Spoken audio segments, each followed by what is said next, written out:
Hello दोस्तों, स्वागत है आपका क्रेजी जैक ट्यूटोरियल की एक और नई क्रेजी सी वीडियो में। मैं हूं गौरव एंड आज की इस वीडियो में मैं आप सभी लोगों को सिखाने जा रहा हूं कक्षा 10 के गणित से प्रश्नावली 3.3 के प्रश्न संख्या 2 के पाँचवें वाले क्वेश्चन या कहें तो आखिरी वाले क्वेश्चन को। देखिए, ये रहा हमारा बुक। यहाँ पर हमारा है दोस्तों प्रश्नावली 3.3। यहाँ पर आप सभी देख सकते हो। इसका ये रहा क्वेश्चन नंबर 2। इसका ये जो आखिरी वाला क्वेश्चन है क्वेश्चन नंबर 5, ये हम आज की इस वीडियो में पूरा का पूरा हल करेंगे। आइए दोस्तों, क्वेश्चन को पढ़ते हैं और हल करना शुरू करते हैं।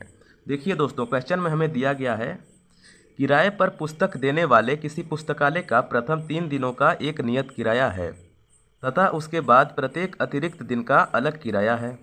सरिता ने 7 दिनों तक एक पुस्तक रखने के लिए 27 रुपये अदा किए, जबकि सुशी ने एक पुस्तक 5 दिनों तक रखने के लिए 21 रुपये अदा किए। नियत किराया तथा प्रत्येक अतिरिक्त दिन का किराया ज्ञात कीजिए। तो देखिए, क्वेश्चन बड़ा ही सिंपल है दोस्तों। जितना ही बड़ा ये जो क्वेश्चन लगता है उतना ही ज़्यादा ये सिंपल है। किस प्रकार से है देखो, हमें दोस्तों कहा जा रहा है किराए पर पुस्तक देने वाले किसी पुस्तकालय का प्रथम 3 दिनों का एक नियत किराया है। एक नियत किराया है प्रथम 3 दिनों का, ठीक है। तथा उसके बाद प्रत्येक अतिरिक्त दिन का, मतलब हर अलग दिन का अलग किराया है। सिंपल बात, मतलब प्रत्येक 3 दिनों का जो दोस्तों किराया है प्रथम 3 दिनों का वह एक है, ठीक है। और बाकी जो आगे उसके आगे दिन आएंगे 4-5, उसके हमारा अलग किराया लगेगा। सिंपल है। अब देखो यहाँ पर क्या कहा जा रहा है कि सरिता ने 7 दिनों तक एक पुस्तक रखने के लिए 27 रुपये अदा किए। कितने दिनों तक? 7 दिनों तक के लिए। और जबकि सुशी ने एक पुस्तक 5 दिनों तक रखने के लिए 21 रुपये अदा किए। कितने दिनों तक के लिए? 5 दिनों के लिए 21 रुपये। अब हमें क्या ज्ञात करना है? नियत किराया और प्रत्येक अतिरिक्त दिन का किराया। चलिए दोस्तों, फटाफट से इसको मैं हल करना शुरू करता हूँ और आपको समझाता हूँ। देखिए दोस्तों, यहाँ पर मैंने पहले से ही लिख रखा है। क्या लिखा है कि माना नियत किराया x और अतिरिक्त दिन का किराया y। जो भी हमें ज्ञात करना होता है उसी को हम लोग मान लेते हैं। जैसा कि यहाँ पर हमें नियत किराया तथा प्रत्येक अतिरिक्त दिन का किराया ज्ञात कीजिए दिया गया था, तो उसी हिसाब से दोस्तों मैंने यहाँ पर माना नियत किराया x और अतिरिक्त दिन का किराया y। x और y हम लोगों ने मान लिया है। अब इससे हम लोग क्या करेंगे? समीकरण बनाएंगे। किस प्रकार बनाएंगे आइए मैं दिखाता हूँ। यहाँ पर मैं थोड़ा सा नीचे कर देता हूँ और यहाँ से मैं यहाँ पर बनाना शुरू करता हूँ समीकरण। देखो दोस्तों, सबसे पहले हमें क्या कहा जा रहा है कि सरिता ने 7 दिनों तक एक पुस्तक रखने के लिए 27 रुपये अदा किए। सरिता ने कितने दिनों तक पुस्तक रखी? 7 दिनों तक।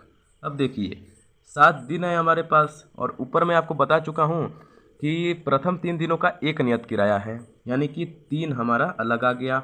अब 7 में से 3 घटाओ, कितना बचा दोस्तों? 4 बचा, ठीक है। तो अब ये जो 4 बचा है ये हमारा अतिरिक्त दिन है और 3 यानी कि नियत है। नियत मतलब फिक्स होता है, ठीक है। तो इसका 3 दिनों का फिक्स है और 4 दिनों का अतिरिक्त है।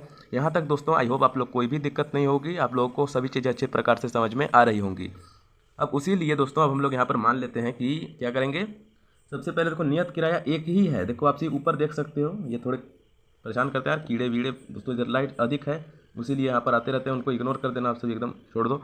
यहाँ पर देखो किराए पर पुस्तक का देखो प्रथम 3 दिनों का एक ही नियत किराया है, मतलब एक सिंपल एक फिक्स्ड किराया है। तो इसीलिए देखो माना नियत किराया क्या माना है? x माना है। तो दोस्तों इसीलिए हम लोग क्या लिखेंगे? सबसे पहले x लिख देते हैं। कितने दिन है उसको आप सही छोड़ दो, एक ही नियत किराया है 3 दिनों का और यहाँ पर दिन भी हमारे दोस्तों 3 है, ठीक है। इसलिए x मैंने पहले मान लिया। x मान लेता हूँ, प्लस का निशान लगा देता हूँ और यहाँ पर क्या है दोस्तों 7 दिनों के लिए लिया था, तो x यानी कि 3 दिनों का मैंने मान लिया। और कितने दिन बच गए? 4, यानी कि उस पर अतिरिक्त किराया लगेगा। इसीलिए मैं यहाँ पर 4 लिख देता हूँ और अतिरिक्त दिन का किराया y है, इसीलिए y को उससे गुणा कर देंगे तो 4y आ जाएगा। आई होप आप लोग को चीज़ें अच्छी तरीके से समझ में आ गई होंगी। अब बराबर का निशान लगाएंगे। कितने रुपये देने पड़ रहे हैं इसके लिए? 27 रुपये। तो यहाँ पर मैं 27 लिख देता हूँ। अब ये जो हमारा समीकरण बना है इसको हम लोग मान लेंगे समीकरण 1। यहाँ पर मैं लिख भी देता हूँ समीकरण 1, इसको हम लोगों ने मान लिया। अब उसी प्रकार से आप सभी थोड़ा नीचे आ जाओ और नीचे देखो, जबकि सुशी ने एक पुस्तक 5 दिनों तक रखने के लिए 21 रुपये अदा किए, ठीक है। तो अब उसी प्रकार से अब यहाँ पर हम लोग दूसरा समीकरण बना लेते हैं। देखो कैसे बनाएंगे दूसरा समीकरण।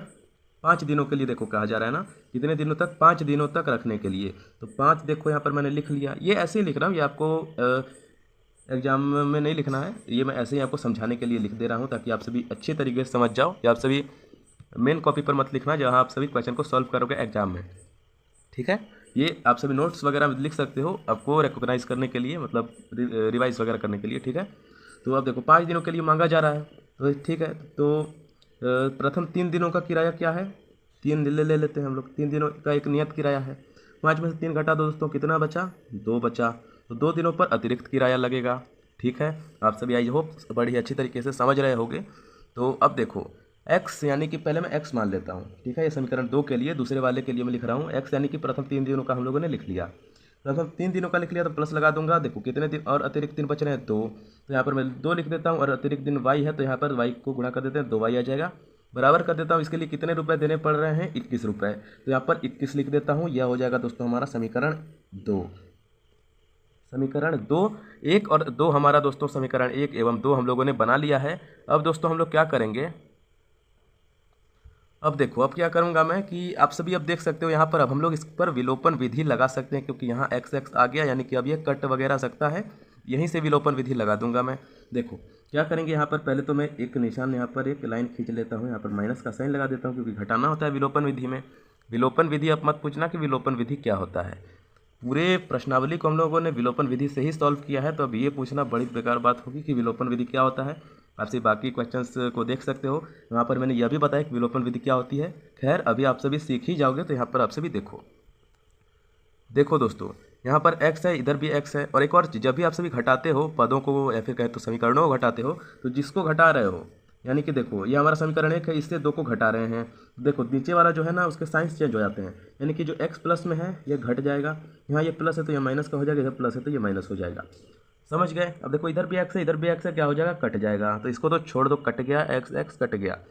अभी देखो प्लस प्लस है, आप सभी सोचोगे कि यार 4 2 6 हो जाना चाहिए, पर नहीं। देखो साइंस चेंज इसीलिए होता है, साइंस चेंज किया ना, तो 4 में से 2 गया, कितना बचा दोस्तों, 2 बचा, y साथ में रहेगा, बराबर में। देखो 27 से 21 घटा देंगे, कितना हो जाएगा, 6 बचेगा।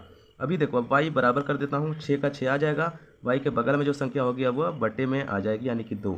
अभी हम लोग काटा पीटी करेंगे तो 2 तिया 6 यानी कि 3 आ जाएगा। इसी प्रकार से y का मान हम लोगों ने 3 ज्ञात कर लिया है। अब हम लोग क्या करेंगे कि इसी y की मदद से x यानी कि नियत किराया ज्ञात करेंगे। अतिरिक्त दिन का किराया ज्ञात हो चुका है, देखो y बराबर में 3 आ चुका है, 3 यानी कि 3 रुपये, ठीक है। तो अब हम लोग क्या करेंगे कि नियत किराया ज्ञात करेंगे, यानी कि फिक्स जो 3 दिनों का किराया था वह ज्ञात करेंगे। मैं पेज को थोड़ा नीचे कर देता हूँ।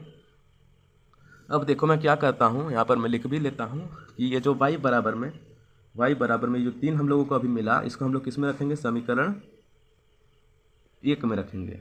1 में जो घट गया उसको छोड़ दो, जो जिससे घटाया है उसको लिया जाता है। तो समीकरण 1 में रखेंगे। देखो समीकरण 1 ये ऊपर वाला हम लोगों ने लिया था, इसमें था x प्लस में 4y बराबर में 27। अब यहाँ जो y यानी कि 4y है, यहाँ के हम लोग स्थान पर 3 रख देंगे। किस प्रकार रखेंगे आइए दिखाता हूँ। देखो x है, x पहले लिख देता हूँ, प्लस कर देता हूँ 4, y जो है वह ब्रैकेट में कहें तो गुणे में 3 आ जाएगा और बराबर में 27 आ जाएगा। x हो गया, प्लस लगा देता हूँ, 4 तिहाई 12 होता है, बराबर में 27 आ जाएगा, ठीक है। यह होने के बाद अब क्या करेंगे कि इसको पलट देंगे। क्या करेंगे, x लगा दे, x के आगे बराबर लगा देता हूँ, 27 को लिख देता हूँ। अब यह जो 12 है, यह बराबर के उधर साइड जाएगा तो माइनस का 12 हो जाएगा, माइनस में चला जाएगा, ठीक है। अब हम लोग क्या करते हैं, x बराबर में अब तो ज्ञात कर सकते हैं, 27 में देखो 12 जाएगा, कितना हो जाएगा दोस्तों, 15 बचेगा। x और y दोनों ज्ञात हो चुके हैं। अब आप सभी आई होप समझ के होंगे, नहीं समझे मैं यहाँ पर लिख भी दे रहा हूँ अच्छी तरीके से। क्या लिखेंगे, मैं लिखता हूँ नियत किराया, अतः देखो अतः लिख देता हूँ, अतः नियत किराया जो कि हम लोगों ने क्या माना था, x माना था, नियत किराया x यानी कि 15 आया, 15 कितना रुपए, 15 रुपए। और दूसरा क्या था दोस्तों, अतिरिक्त किराया